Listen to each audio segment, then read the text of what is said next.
Batudo de São Francisco, um samba de seu Biano, uma toada de Humberto, um coco pernambucano, batuqueiro batucando, um batuque onipresente, a ciência do repente no martelo alagoano. É um batudo de São Francisco, um samba de seu Biano, uma toada de Humberto, um coco pernambucano, um batuqueiro batucando, um batuque onipresente, é a ciência do repente no martelo alagoano.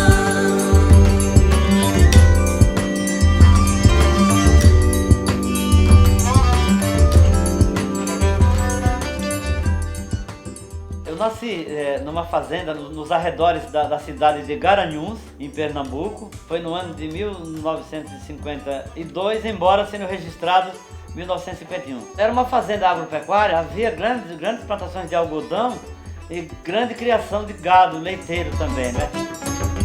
Ainda aos 6, 7 anos, a minha família indo para a roça, do lado da casa onde nós morávamos, eu lembro-me do Campo Branco, né, a perder de vista, era uma coisa linda. Tento imaginar como teria sido o pequeno Nerival, trabalhando e brincando nos campos de Garanhuns. Tento estabelecer um paralelo entre o homem de hoje, especialmente o artista. Tantas cenas guardadas na memória, tanta riqueza preservada e mantida em silêncio até a suprema satisfação de criar. Talvez os campos de Garanhuns estivessem preparando seu futuro naqueles momentos. A fazenda me dá todo o conhecimento sobre as questões de sobrevivência no meio ambiente, ou seja, o homem em harmonia com a natureza em si. E ali eu aprendi isso ainda nos meus primeiros 7 anos de vida. Saímos nessa época, em 1957, em direção ao sul do país, né, região sul, aqui, região sudeste. Fomos morar na Alta Sorocabana. Sua herança moral está fundamentada em muitas vidas, empenhada em construir seus alicerces. Nós viemos de uma tradição, de uma família, de uma etnia chamada os mochileiros.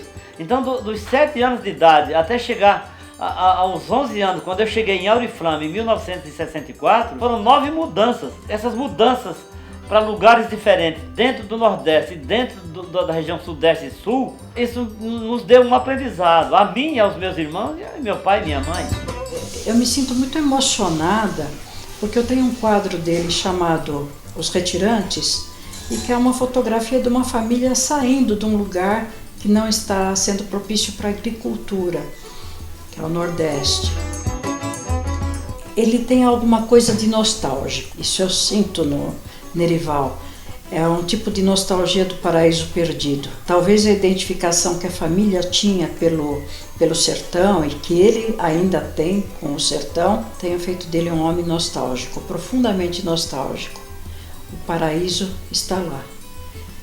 Está naquelas plantações, está na moda de viola, está nos animaizinhos, nas aves, na cachoeira, nas águas, no céu, nas carreiras e carreiras nas leiras de produção agrícola, né? Todas elas às vezes no mesmo quadro. E é curioso que a gente sabe que elas não são do mesmo clima, mas elas estão lá porque elas expressam que o homem tem que tirar da terra o que a terra dá. Tudo isso está presente na obra dele, porque do mesmo jeito que ele está mostrando essa natureza, ele também mostra as representações dessa natureza. Logo emergiu o artista, trazendo na essência de sua formação suas preciosas recordações, coisas puras e simples como lhe havia ensinado o campo. Ele tem um quadro sobre orixás que eu acho uma coisa magnífica. Os orixás todos vestidos com o chapéu de palha, com as pontas caindo, né? Os quadros dele têm movimento. É um movimento de uma dança, é um movimento de uma sessão religiosa, é um movimento do ser humano em geral. Os quadros dele, além de tudo, têm movimento. E tem as pessoas ao mesmo tempo trabalhando de uma maneira que se entregaram àquela vida porque é a única possível. Não fosse uma escola que eu ingressei em começo de 1964, Escola Professor José Candeu, em Auriflama, eu não teria despertado na vocação pela arte, especialmente a pintura. No primeiro ano, o professor Carlos, ele foi muito importante, foi com ele que eu aprendi mais sobre geografia e história do Brasil. E na hora dele contar a história do Brasil, ele veio na parte que refere ao que eu mais me interessaria no futuro, a história da arte brasileira. Quando ele tocou ali, num certo momento, na história da Semana de Arte Moderna, que aconteceu em São Paulo em 1922, quando falou na história de Vila Lobos, a história de Tarsila do Amaral, entendeu? Um pouco do pioneirismo de Oswaldo de Andrade, de Mário de Andrade. Paulo Prado foi o grande patrocinador, né, do evento que aconteceu no Teatro Municipal em São Paulo. Então, são histórias de heróis. Esse é o Brasil que eu gostaria de ter vivido. O primeiro contato mesmo com a arte em si, com a técnica artística, foi com a professora Nicinha. Me lembro dela até hoje, que carinho que ela tinha pelos alunos, né?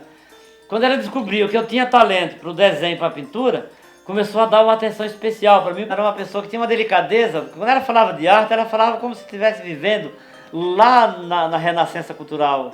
Ela contou um pouco da história da Renascença, a história daqueles mestres da Renascença. Depois ela nos contou um pouco da história do impressionismo.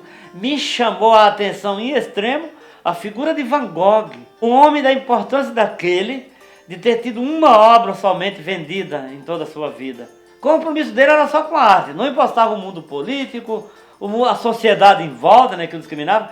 Então eu passei a ter, primeiro cara como espelho foi Vicente Van Gogh. E ela depois, em seguida, nos meses seguintes, nos ensinou sobre a Semana de Arte de 22 e começou a falar dos primitivos brasileiros. Porque o pessoal acha os modernistas brasileiros, mas o modernismo brasileiro, a modernidade nasceu com os artistas consagrados pela crítica europeia como os ingênuos ou os primitivistas brasileiros, né? Ela comentou sobre a música de Heitor Villa-Lobos. Comecei a me apaixonar pela música a partir da história que ela contou de Villa-Lobos. Ele pesquisou, viajou pelos interiores, pelos sertões do Brasil, para pesquisar o nosso folclore. Ele criou músicas que a gente dançou na infância da gente nos anos 60 e 70, como se fosse uma coisa do folclore, ou seja, de resgate do folclore. Mas ele é um criador de cantigas de rodas. A maioria das cantigas de rodas que a gente canta hoje em dia, as crianças cantam nas escolas ou em casa, são criações de Heitor Villa-Lobos. Passou a ser uma referência para mim.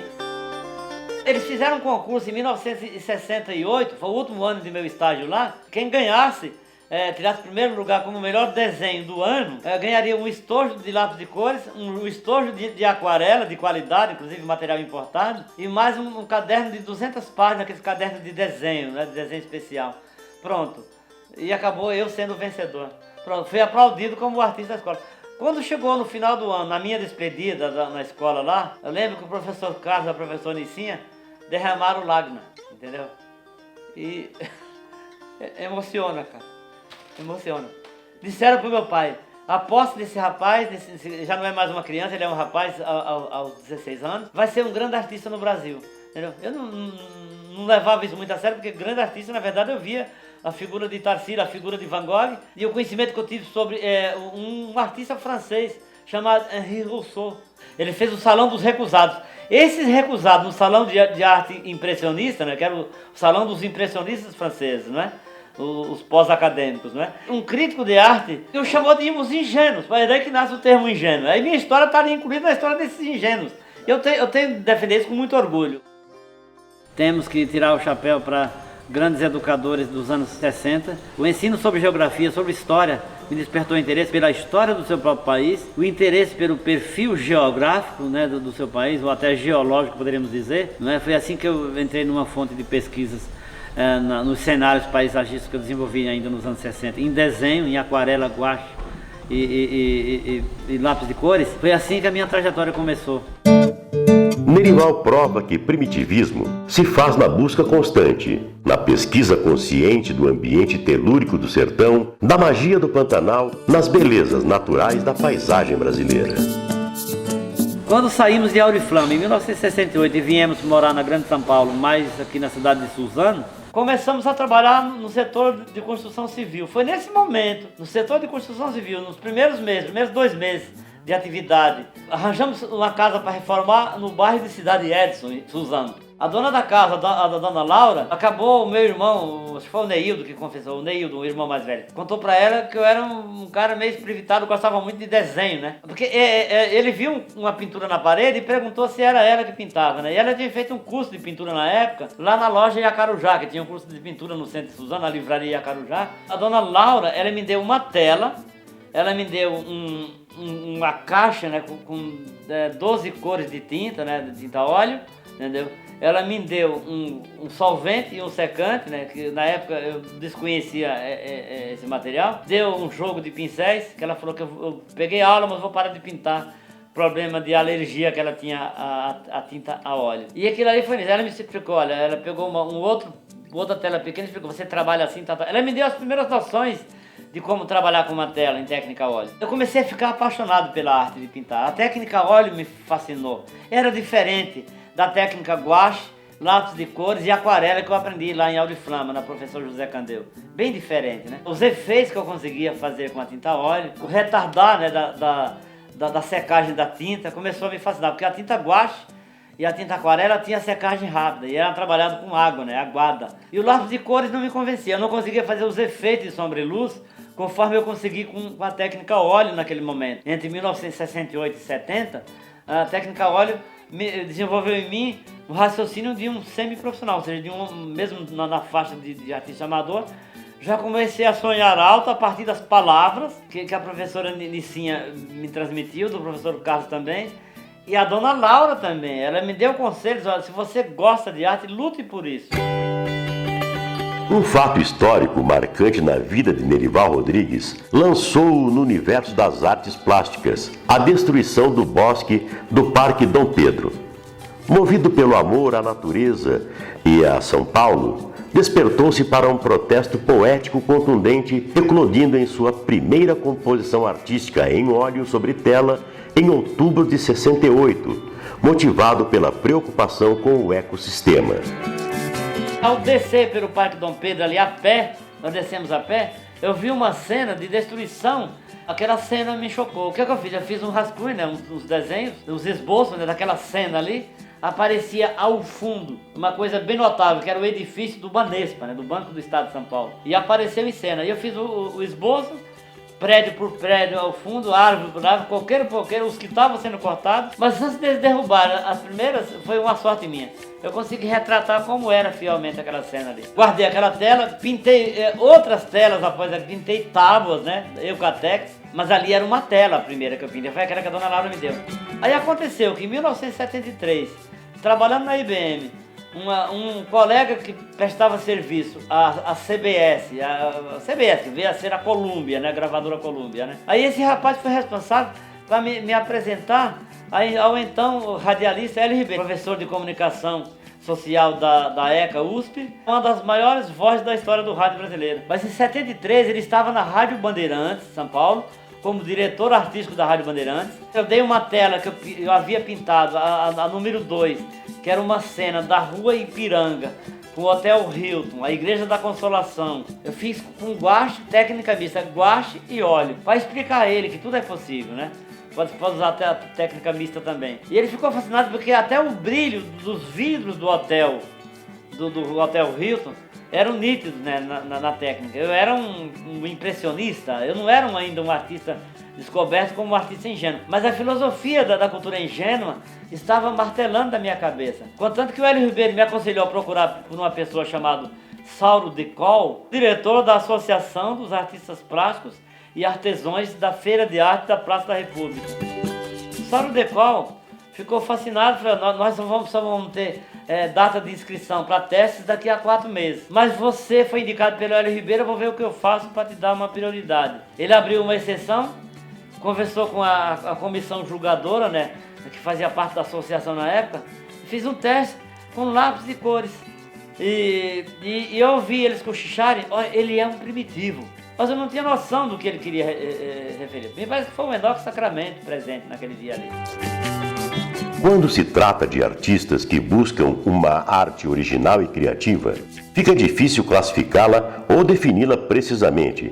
Podemos, sim, observar alguns princípios básicos da criação artística e deixar por conta de nossos sentimentos peculiares a compreensão da obra.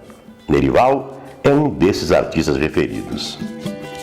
Uma semana depois eu já estaria sendo apresentado na Feira de Arte por ele próprio, o próprio Sauro Decol falou, esse aqui vai ser o teu local. Na primeira semana já tive uma surpresa, eu estava entre a fase impressionista, tentando mesclar com um pouco de cubismo, que eu também, além da figura de Van Gogh, que inspirou a seguir o impressionismo inicial, havia também a figura do Henri Rousseau, não é? Mas havia a figura de Pablo Picasso, o cubismo de Picasso me chamava a atenção. Eu tentei fazer uma fusão dos três estilos em 4 telas. Aí um empresário americano, que era colecionador de arte lá nos Estados Unidos, estava hospedado no Hotel Hilton, passou por ali, na primeira semana eu já vendi 5 telas. As 5 telas eu já vendi para ele. Chamou a atenção de quem estava em volta. O cara veio como estreante, já vendeu e a gente não vendeu.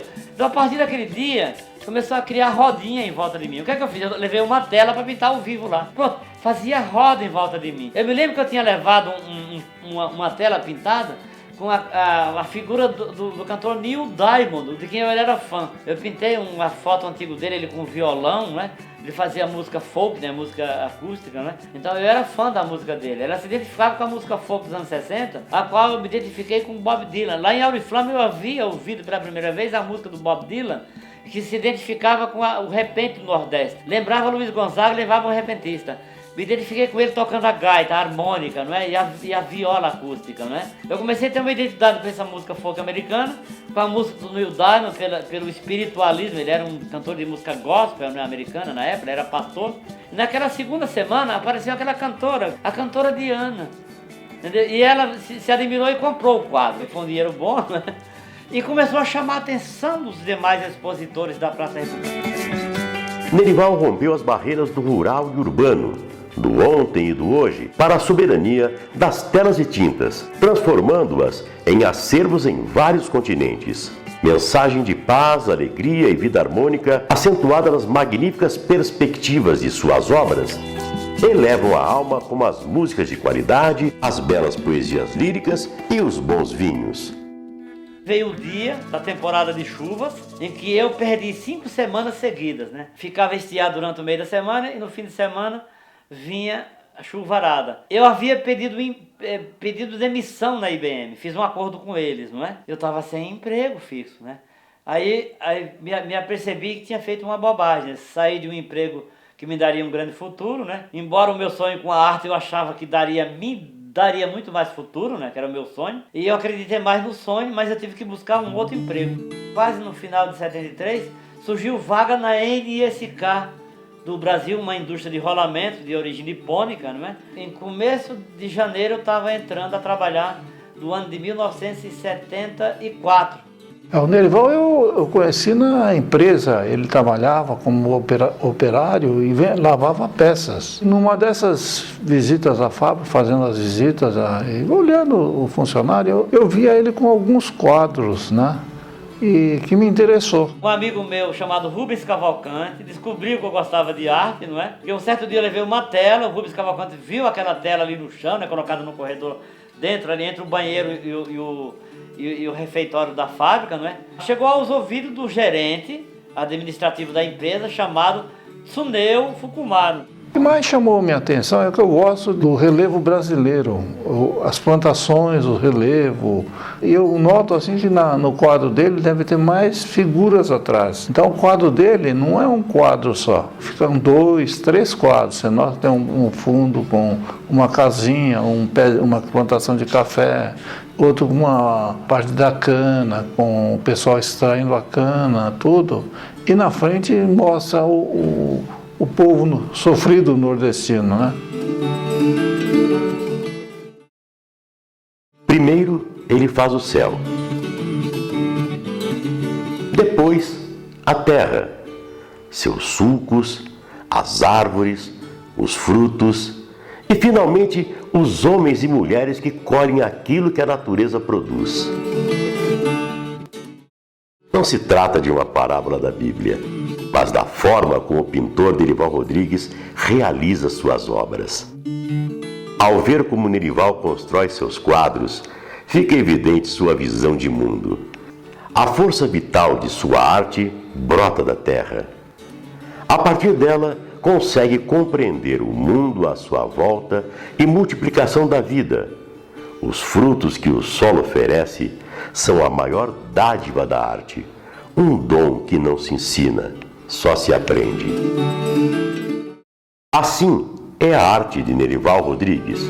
Surge espontânea, rica e vinga com força, pois é desenvolvida com as melhores técnicas disponíveis.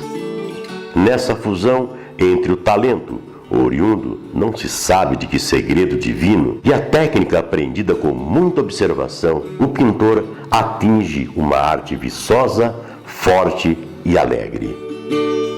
A empresa tinha muitos japoneses que iam para o Japão e sempre eles gostavam de levar alguma coisa do Brasil. E o Nerival gostava muito de plantações, tudo natural do Brasil.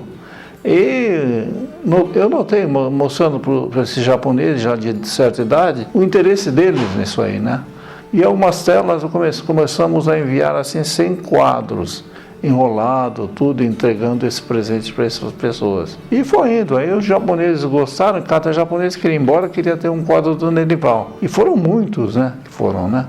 Mas a NSK foi o ponto-chave para chegar até o Japão, minhas obras, não é? Gente de Nagoya, de Seiki, da cidade de Komatsu, de Fukushima e outras cidades, não me vêm não, foram 8 cidades japonesas. Eu tenho mais ou menos umas 800 obras nessa cidade, entre todas elas, não é? Mas o Tsuneo Fukumaru chamou a atenção do diretor da empresa, que encomendou 26 obras minhas, isso 15 anos depois que eu já tinha saído da empresa, não é?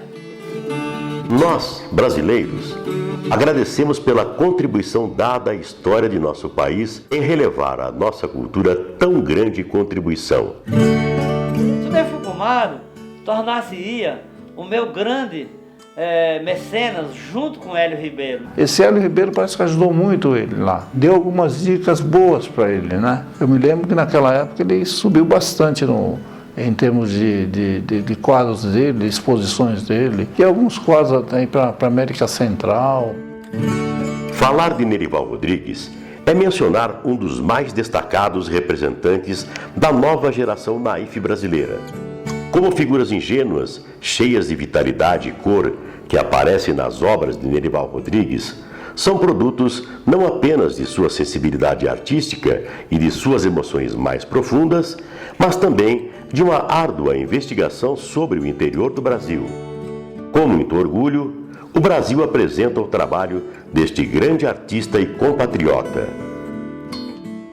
Aconteceu um salão nacional ali na Galeria Prestes Maia no ano de 76, e eu achei importante, tinha mais de 500 artistas participando do Brasil inteiro, e ali me empolgou demais.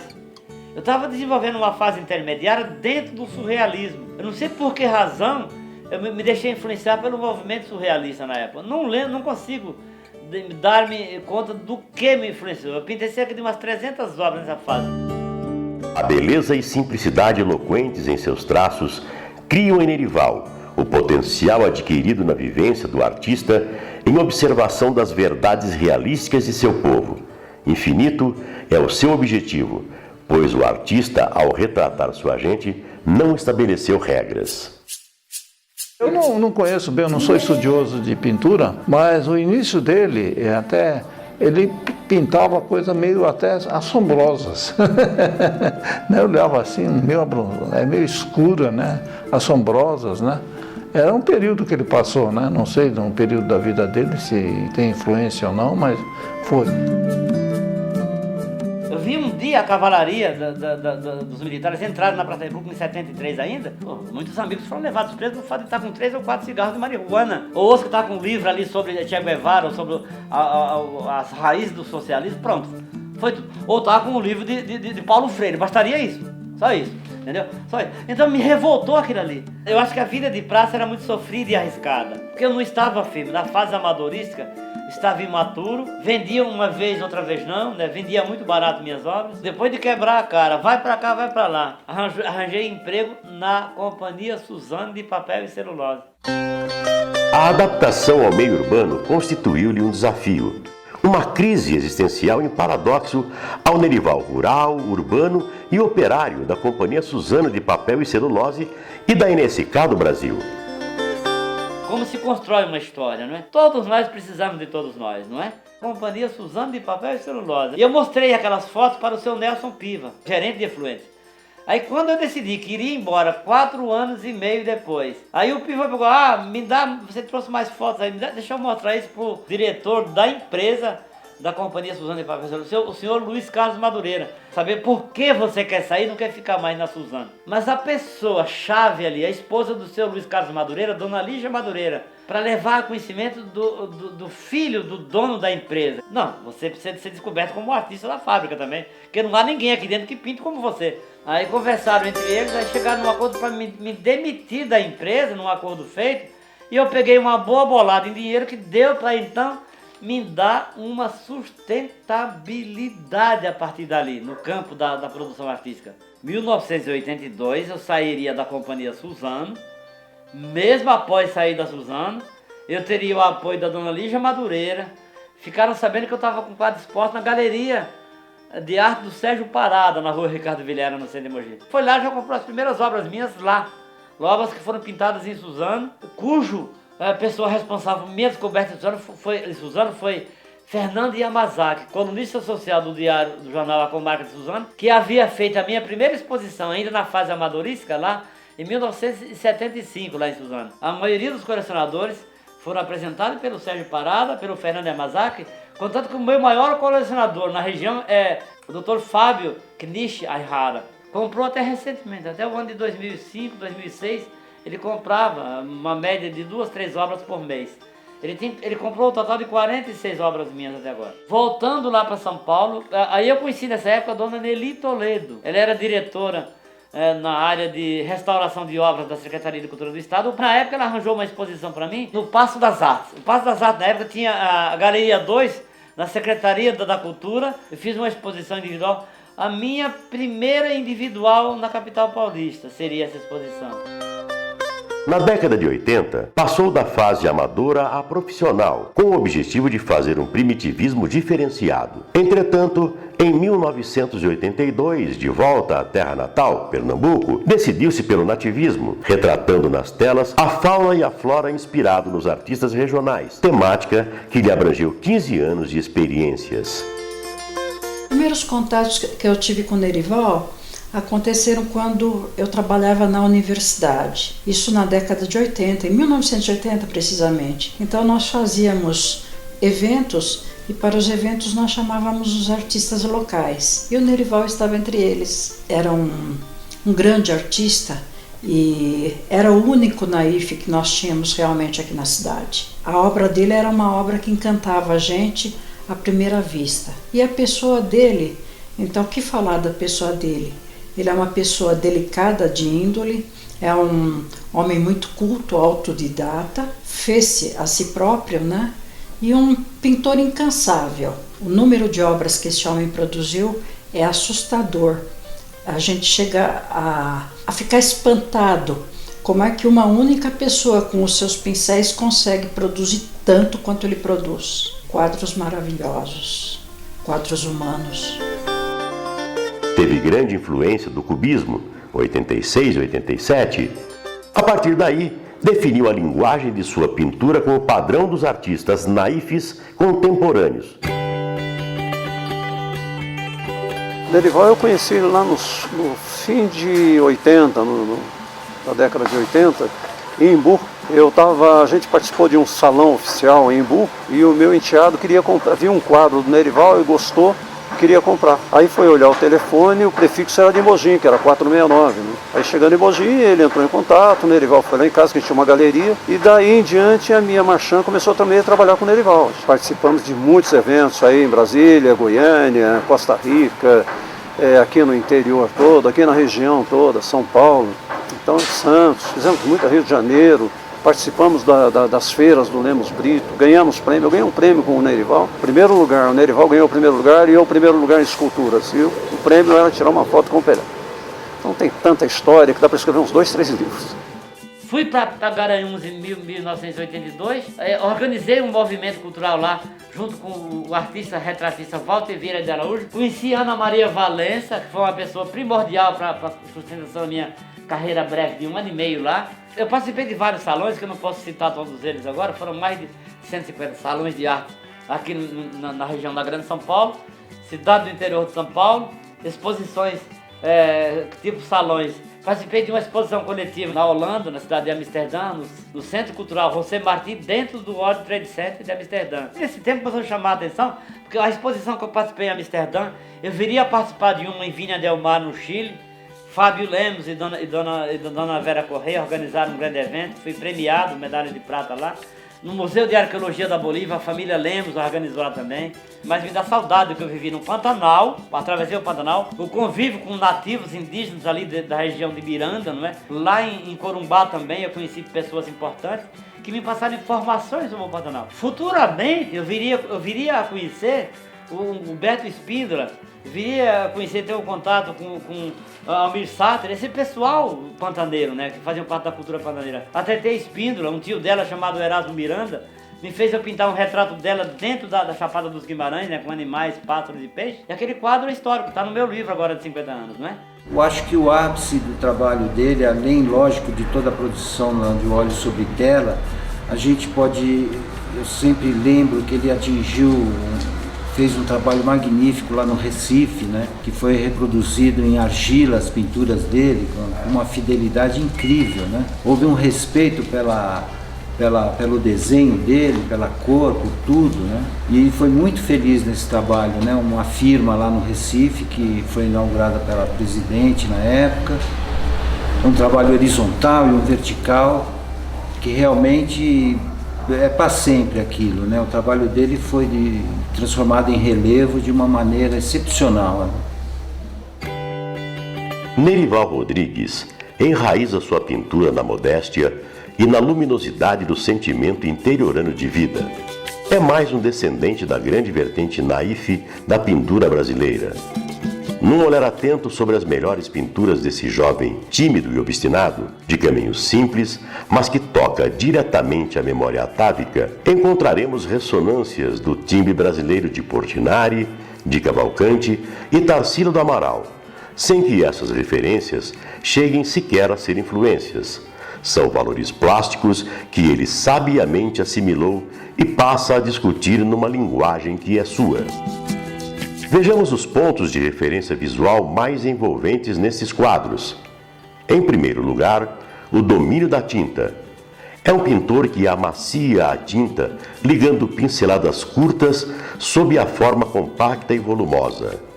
Além disso, é um colorista aberto e varado de luz, com lances de transfiguração, especialmente nos céus, onde se nota timbres fantásticos e preocupados com a organização dos elementos de forma a atender os conceitos de simetria sem descuidar de uma perspectiva espontânea. O estágio atual da pintura desse jovem não é produto do acaso. Em quase 2 décadas de trabalho, inteiramente autodidata, ele pesquisou o academismo e a figuração fantástica. Aqui, técnica e sentimento atingiram no momento certo o necessário equilíbrio e não se pode sonegar ao seu espírito sensível o direito às indagações e dúvidas de percurso. Depois ele conheceu a Cida passou a ser marchand e aí a gente acabou se desligando. Ela foi para um lado e eu continuei com a minha marchand. Então aí cada um seguiu o seu caminho bem separado. Mas até aí a gente fazia tudo em conjunto. Então, por exemplo, quando você ia para uma exposição, a gente tinha uma coisa de levar um legado mogiano. Então levava vários artistas mogianos. O espaço é para todo mundo, né? O espaço não é só seu. Em 2001, em fevereiro de 2001, o Gilberto Matos, aqui de Suzano, me convidou, eu e a Cida fomos lá para uma reunião com ele, no cemitério em Suzano, em frente à Companhia Suzano, onde eu trabalhara no passado, chamado Memorial do Alto Tietê. Gilberto Matos teve uma ideia de reunir 12 artistas que representassem o Alto Tietê. Aí na terceira reunião, o que é que vamos fazer? Já tínhamos cerca de 47 nomes ali na pauta. Que evento vamos fazer, né? Levantei a mão. Bienal do Alto Tietê. Eu pensara o seguinte: região da Tietê, que é o maior ciclo histórico da história artística do Brasil. E veja só, surgiu aquela sede de fazer algo pela região. A história conta que por aqui viveram Alfredo Volpe, Manabu Mabi, não é? Esses artistas. A história dos Brecheret, ligada a Itaiaçupeba. Dona Juranda Brecheret, a viúva de Victor Brecheret, nasceu em Itaiaçupeba.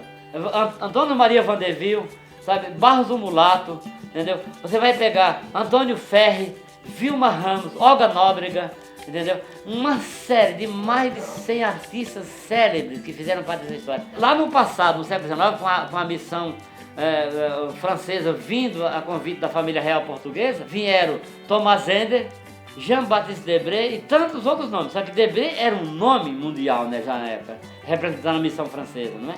E eles passaram por aqui para Mogi, retrataram cenas de Mogi, e eu comecei a vivenciar isso tudo e botar dentro de mim, como se eu fosse um grande liquidificador, triturar tudo isso dentro de mim, do meu ecossistema, né, cerebral, um pouco dessas histórias. O Nerival é um naif, ele tem essa preocupação de unir os artistas, né? E eu, com a minha preocupação com o contemporâneo, sempre quis dar um caráter contemporâneo à Bienal, né? Havia na época uma efervescência cultural em 2001. Até 2007 chegamos até a 3ª edição. Coloquei os grandes nomes registrados, inclusive do mestre Shang Dachen, que é o maior nome que pisou em território do Alto Tietê. Está lá registrado, são três catálogos, 3 edições. Então foi muito importante esse movimento, porque a gente incentivou, né, a feitura das artes plásticas. Quem é artista já participava e novos artistas também incentivou vários a aparecerem. Pô, esses movimentos eles são para isso mesmo, né? E partia da gente mesmo realizar, né? Me senti frustrado porque a partir daí, politicamente, acabou havendo um certo interesse, uma certa perseguição. Parei por aí, 2007 em Poá. Ali morreria um sonho dentro de mim. Parte de mim estava sendo sepultada. E isso um dia vai ter que voltar a ser reunido e mostrado, né? Essa região tem que ter um canal para mostrar o seu trabalho, né? Foi uma coisa importante que talvez a gente possa voltar a fazer. Eu perdi 80% do meu entusiasmo por lutar por essa região. Mas eu gosto de Mogi. Eu amo essa cidade. De cores e traços marcantes, as obras de Nerival traduzem uma brasilidade e uma intimidade com quem os olha, que acabam por conduzir-nos ao interior de sua criação. Nerival Rodrigues é um orgulho de nossa cidade. Eu acredito que todo ser humano nasce com um dom determinado para certa função, né, certa vocação criativa. Mas veja só, chegado do interior do estado, criado na roça, trabalhei como aprendiz de carpintaria, trabalhei como aprendiz de técnica da arte em couro, né, de sapato artesanal, celas e aparelhos assim rurais, né, de hábitos rurais. Trabalhei durante um ano e meio ainda na minha adolescência numa dessas oficinas. Meu pai viu que eu não tinha interesse por isso, tentou me convencer de fazer um curso de alfaiate. Na época não se chamava estilista ainda, né? E dava dinheiro, porque sempre foram preocupados com a questão do futuro. A minha mãe compreendia até que eu tinha lá no fundo do meu coração essa vocação para a arte. O meu pai achava arriscado eu conseguir tocar essa vocação, porque a mídia na época ainda alegava que a atividade artística era uma coisa de boemia, sabe? Achava que a atividade artística tendia para isso. O que faz o artista existir é essa insistência mesmo e a fidelidade em estar sempre produzindo, sempre fazendo exposições. Porque mesmo que a gente não consiga vender nas exposições, a gente está dizendo que está ativo, né? Estamos presentes. Então quando as pessoas lembrarem, elas vão lembrar de quem apareceu, né? Sempre achei isso muito incrível no Nerival, e ele deve achar também em nós, essa dedicação com o trabalho, né? E criando, sempre se reinventando, mesmo no naif, né? Ele foi amadurecendo naquele estilo dele, e ele consegue sempre estar fazendo coisas novas. E ele criou mesmo o estilo dele, como com o alfabeto, né? E foi nesse tempo todo ele foi limpando, né? Foi ficando bem claro aquele céu tradicional dele e a criatividade dele. Nerival possui um instrumento afinado, cuja evolução vai depender apenas da escolha certa do caminho a ser cumprido e da frequência com que exercitará a técnica em função da conquista maior da linguagem. O Nerival é um personagem, ele é aquilo que ele pinta. O trabalho dele é um trabalho puro, um trabalho de fazenda, um trabalho de alma. Como a gente já ficou hospedado em alguns hotéis e tal, eu acompanhava desde o esboço da tela até a última pincelada. O Nerival, ele é um cara muito humilde. Ele também, em Itaiaçupeba, nós fizemos uma exposição, ele tinha um quadro gigantesco. Ele permitia que as pessoas fossem lá dar umas pinceladinhas no quadro, criança, essa coisa toda. Então ele é de uma generosidade tremenda, né? O Nerival é um homem lindo, reúne nele mesmo as melhores qualidades que uma pessoa pode ter. Ele é uma pessoa delicada com os outros, ele é uma pessoa que procura entrar no assunto dos outros, ele procura se inteirar daquilo que ele está ouvindo, mas ele tem muito para dar e ele oferece às pessoas a cultura que ele obtém de maneira autodidata. A gente fazia exposição aí pelo Brasil todo. E nós conhecemos o Valdomiro de Deus também, que deu uma força, né, que nós fomos para o Rio de Janeiro. Quando muitas vezes a gente fez exposição em Brasília, por exemplo, o Valdomiro esqueceu alguma coisa, algum quadro. O Nerival se propôs de pegar um ônibus e vir em São Paulo buscar o quadro para ele. Então o Nerival tem essa coisa, ele não tem tamanho, o carinho que ele tem com os amigos. Né? Nerival, sempre eclético e amigo, com seus trabalhos cheios de histórias, com uma doçura de mel puro, Nerival me sensibiliza pela sua sinceridade. Além de artista, é um historiador. Quem vê o mesmo tem a oportunidade de estar com esse esplendor dos pincéis e vai saber que penetrou no mundo das artes sem limite de fronteiras. Obrigado, Deus, por Nerival existir. O mais confortador, portanto, é que estamos diante de um artista que não pode fazer outra coisa senão pintar e que, sem pedir nada, está nos passando a sua riqueza de seu coração.